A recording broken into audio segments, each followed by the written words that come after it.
So what about the other 1% of the UFO phenomenon? Has there ever been legitimate sightings? As promised, we're going to cover this 1% in a future episode. But I'll share with you something a wise man once shared with me. Before we should start focusing on dealing with problems outside our world, we should first focus on solving the problems within our world. And before you can start solving problems within your world, you first have to solve problems within yourself and within your surrounding environment of family and friends. So basically what I'm trying to say is that we have priorities that we need to focus on first and foremost so we can successfully build our lives and our minds.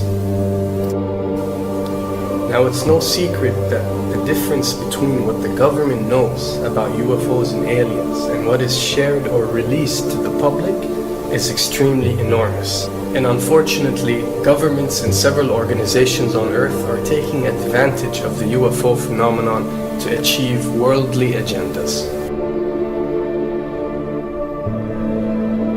So why do we see particle beams, huge ones, firing at things that are, you were saying 200,000 Gs? Yep. I mean, go over that. Well, because I think it's part of a test for if there are bad guys out there. Or maybe they're doing preparations for faction. We may be looking at more than one faction. Remember, these groups tend to fragment. They fractally fragment so that you have wars within wars within wars. You know.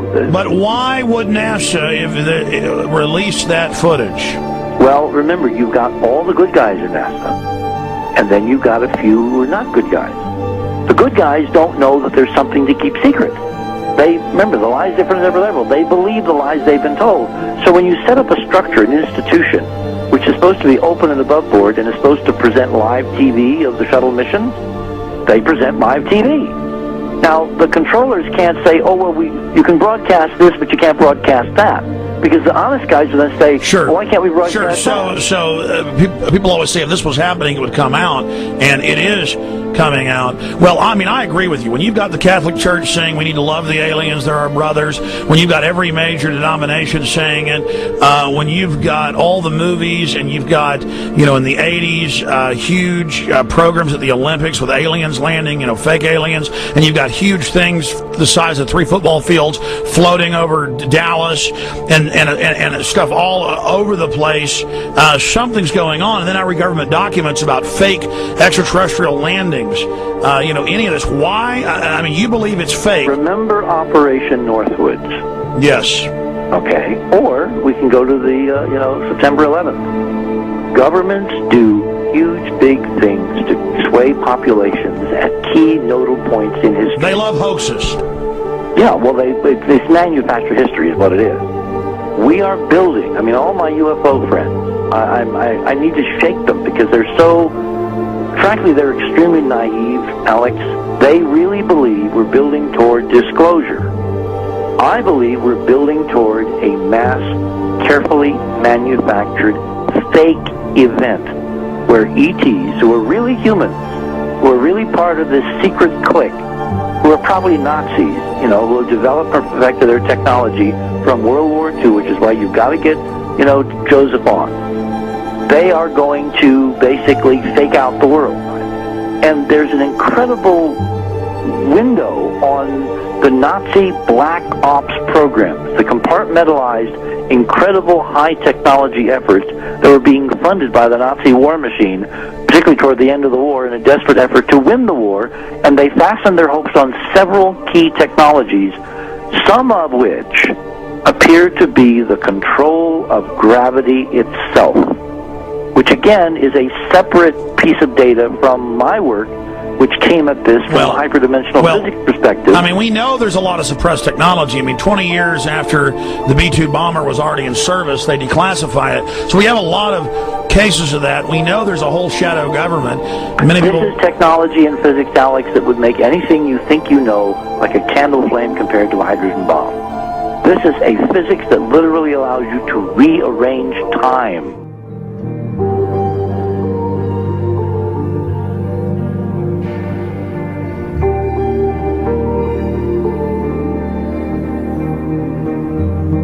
But I mean, imagine you've got all these compartments in these pyramids within pyramids of compartmentalization. That's why that's the New World Order symbol.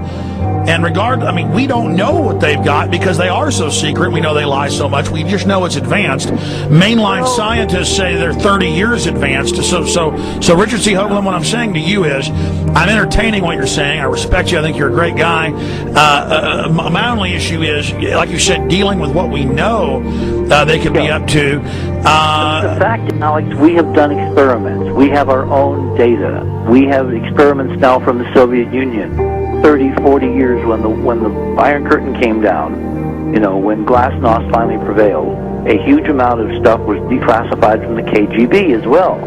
And we now have put this data together. We not only know what the physics is, we know what it can do, we know what it's based on, we know how to make it work. We've seen in our own experiments ample evidence. We've seen experiments across the American landscape and even in Europe that vindicate various parts of this.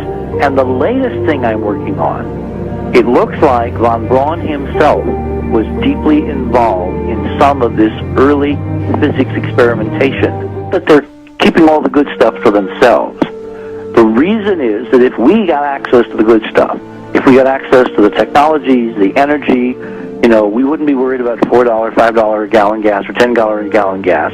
We would live like people are supposed to live, all 6 billion of us who could live lightly on the earth, Alex, with this technology. And live longer.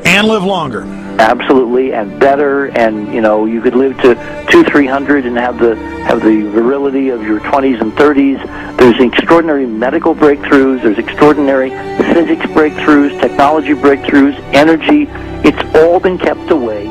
Think about it. We're already on a planet hurtling through space, all these wonders around you, and you've been taught it's bizarre to question, and that's because there's so many kooks in the alternative movement who do talk about ridiculous, Hollywood-style green men, instead of really looking at the shadow government and all these crazy secret societies that are admittedly running NASA and the shadow government. Well, ladies and gentlemen, during this talk that I'm going to give you, I'm going to explain to you the history of this phenomenon, who the secret government really is, and I will name them by name, beginning group, the study group. I will tell you who they are today.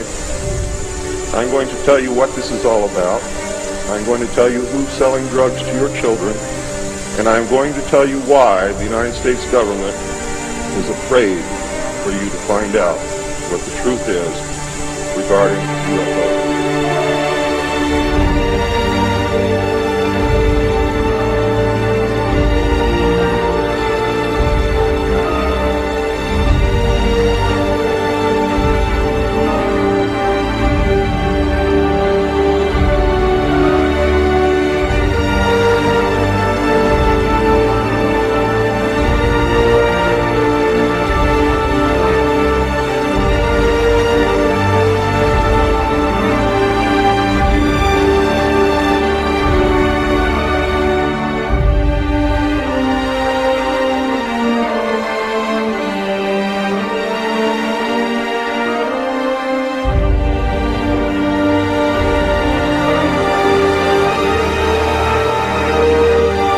And it turns out that even though she remembered that she'd been part of the team to debrief the astronauts, she couldn't remember a thing that they said.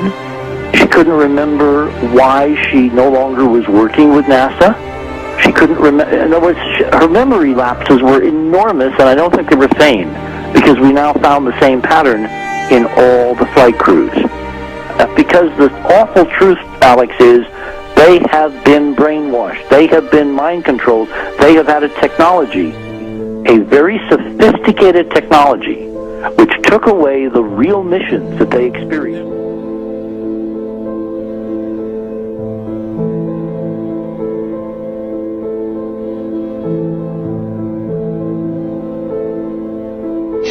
Sorry.